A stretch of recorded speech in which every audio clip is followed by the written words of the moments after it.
Anyong mga kagargar, mag-rinse tayo ng flowers, flower base. Lagyan natin ng Tynanon para hindi mamatay. At nagbigay si boyfriend nila. Kaya ayusin natin ang flowers ni Ampap. Yung nakuha niya.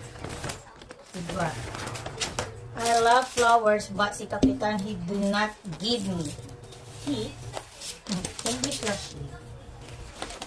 Yan, ayusin natin yung flowers niya. Nalanta na. No, nagmatch sa damit ko. White. Wala nang black. Maganda siya. Ayusin natin. Si Kapitan. Sunta doon.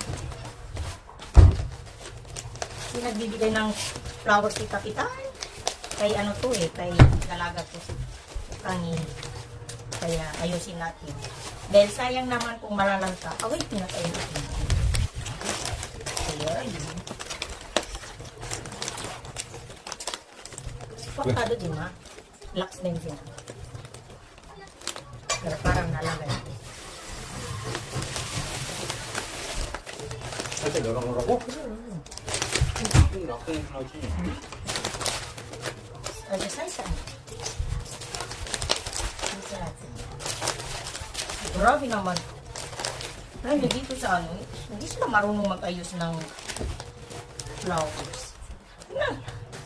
Pa isa-isa, sa isang tila, ayan, papel, isang buko.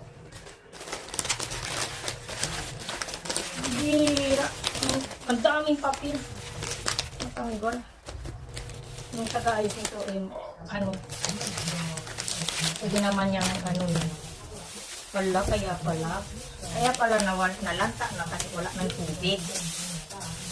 E paano kasi ilang araw nang nakatambak doon. Saka yung mo, pero di ang buya meron. Kodyo ba? Oh? Nanon, iroki pa po siya ni kay. Kodyo. 그치? Ay, bukumaw. Hindi ko narinig yung daldal ko. Yung naririnig ko yung hindi naman nanonood ng TV, nakasindi lang. Ang daming papel.